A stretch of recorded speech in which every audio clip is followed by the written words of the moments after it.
ขดตัวให้สบายมุ้งื้อจะพาไปต่อเรื่อง หัวมะพร้าวตอน2ปล่อยใจตามจินตนาการ แล้วไปดูด้วยกันนะครับผม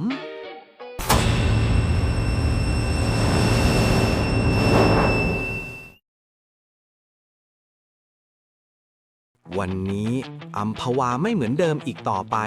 เมืองที่เคยสงบ เริ่มถูกกลืนด้วยความเปลี่ยนแปลง โรงงานอุตสาหกรรมขยายตัวอย่างรวดเร็ว แต่ท่ามกลางความกดดันนั้น ยังมีความหวังของชาวบ้านอยู่ นั่นคือตลาดน้ำอัมพวาที่กำลังกลับมาคลึกครื้น นักท่องเที่ยวเริ่มหลั่งไหลเข้ามา ของกินของขายกลับมาขายดี ชาวบ้านมีรายได้เพิ่มขึ้น หลายครอบครัวเริ่มตั้งหลักได้อีกครั้ง และเมื่อมีนักท่องเที่ยวก็ต้องมีอินฟลูเอนเซอร์ช่วงนี้ไม่ว่าจะสายกินหรือสายเที่ยวต่างก็แห่มาทำคอนเทนต์กันเต็มตลาด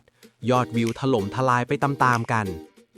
หนึ่งในนั้นคืออินฟลูมือใหม่ชื่อแคท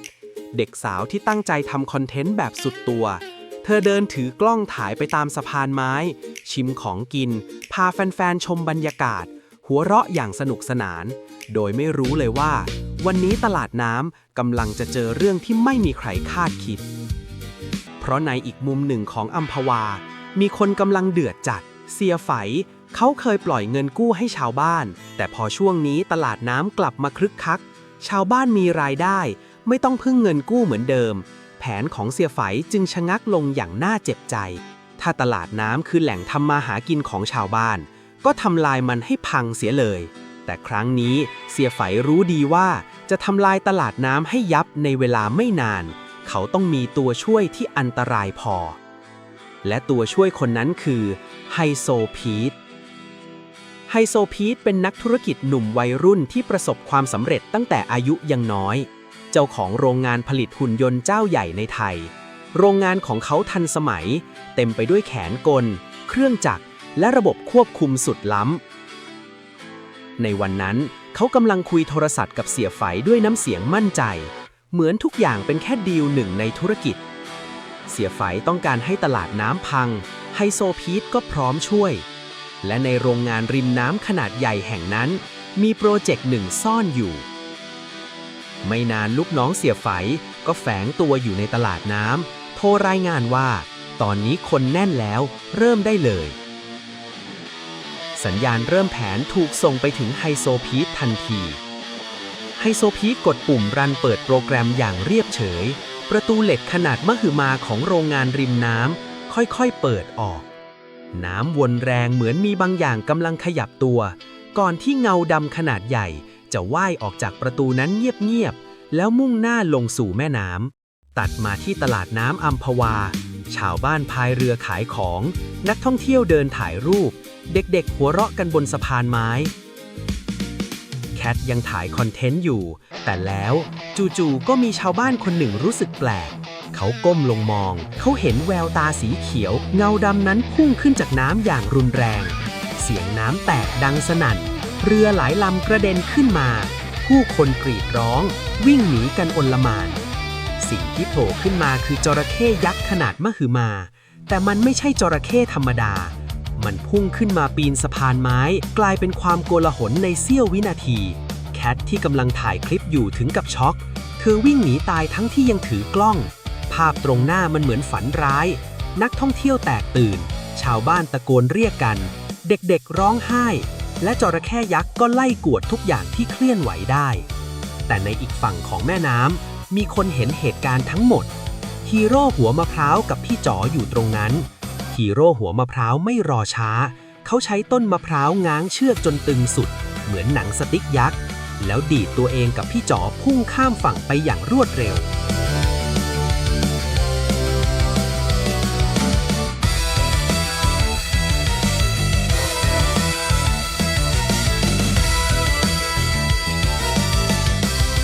ในตลาดน้ำแคทวิ่งไปเจอเด็กหลงคนหนึ่งนั่งร้องไห้อยู่ตรงมุมสะพานไม้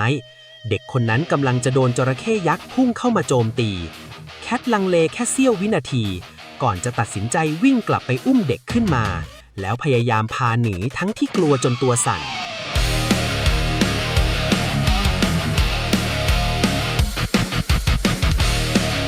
จระเข้ เข้ยักษ์ไล่ตามมาติดๆมันใกล้จะถึงตัวแล้ว และในวินาทีนั้นเองฮีโร่หัวมะพร้าวกระโดดเข้ามาขวางการต่อสู้เริ่มขึ้นแบบดุเดือด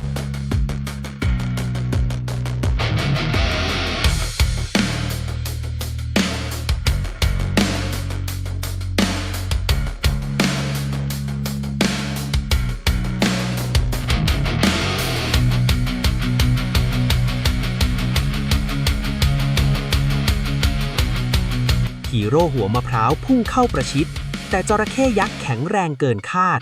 มันกัดแล้วเหวี่ยงฮีโร่หัวมะพร้าวกระเด็นลอยไปชนบ้านไม้หลังหนึ่งจนพังแตกกระจาย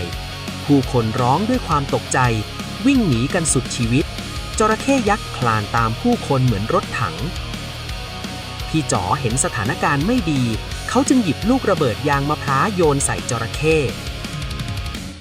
ระเบิดแตกกระจายเป็นยางใสสีน้ำผึ้งเหนียวหนึบเคลือบเต็มตัวจระเข้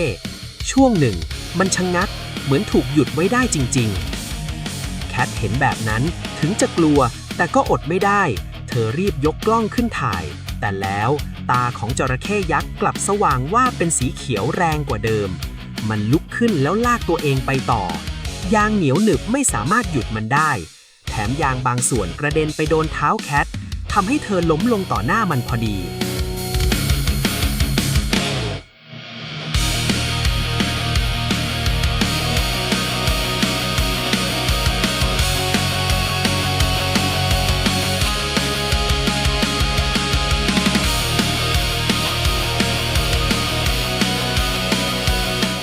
กำลังจะถูกงาบทุกอย่างเหมือนจะจบแต่พี่จ๋อเปิดแว่นสแกนอย่างรวดเร็วและเขาก็พบความจริงที่ทำให้ทุกคนขนลุกจระเข้ตัวนี้เป็นจระเข้หุ่นยนต์ใต้ท้องของมันมีแหล่งพลังงานเป็นจุดอ่อนสำคัญที่สุดพี่จ๋อตะโกนบอกฮีโร่หัวมะพร้าว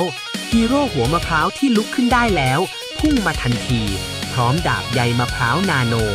เขาวิ่งเข้าใส่แล้วสไลด์พุ่งลอดใต้ท้องจระเข้จากนั้นฟันฉึกเดียวกลางท้องน้ำมันเชื้อเพลิงสีเขียวไหลทะลักเต็มพื้นจระเข้เกิดกระแสไฟช็อตทั่วตัวสะเก็ดไฟแตกกระจายไม่หยุดและในเสี้ยววินาทีสะเก็ดไฟก็ไปโดนน้ำมันเชื้อเพลิงสีเขียวไฟลุกพรึบขึ้นทันที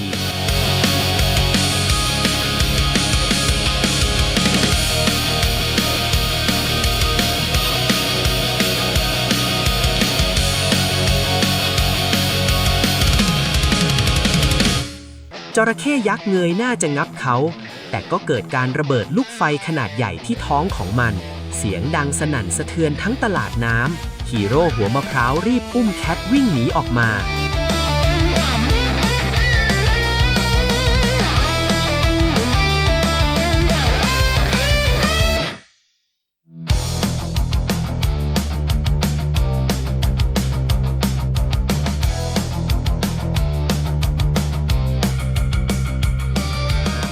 เมื่อควันและไฟเริ่มส่า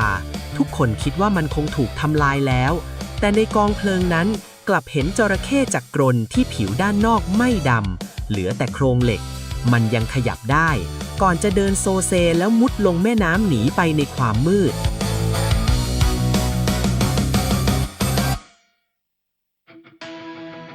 ตลาดน้ำเสียหายหนักแต่คนส่วนใหญ่รอดปลอดภัยชาวบ้านและนักท่องเที่ยวต่างปรบมือขอบคุณฮีโร่หัวมะพร้าวที่มาช่วยไว้ได้ทันฮีโร่หัวมะพร้าวหันไปถามพี่จ๋อด้วยสีหน้าจริงจังติดสัญญาณติดตามตัวไว้ที่หุ่นจระเข้ได้ไหมพี่จ๋อยิ้มบางแล้วพยักหน้ามีสัญญาณติดตามตัวกระพริบอยู่บนร่างจระเข้หุ่นยนต์มันกำลังว่ายน้ำหายไปสู่ความลึกและความลับบางอย่างเพราะการโจมตีครั้งนี้ไม่ใช่อุบัติเหตุมันคือแผนและตอนหน้าฮีโร่หัวมะพร้าวจะตามสัญญาณนั้นไปให้ถึงต้นต่อเพื่อเปิดโปงว่าใครคือคนที่อยู่เบื้องหลังจระเข้จักรนตัวนี้และชื่อที่กำลังจะสั่นสะเทือนอัมพวาคือไฮโซพีท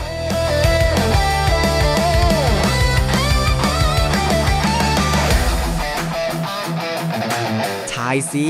ตอนหน้าอะไรจะเกิดในหัวมะพร้าวคอมเมนต์ไว้แล้วเจอกันอาทิตย์หน้าครับผม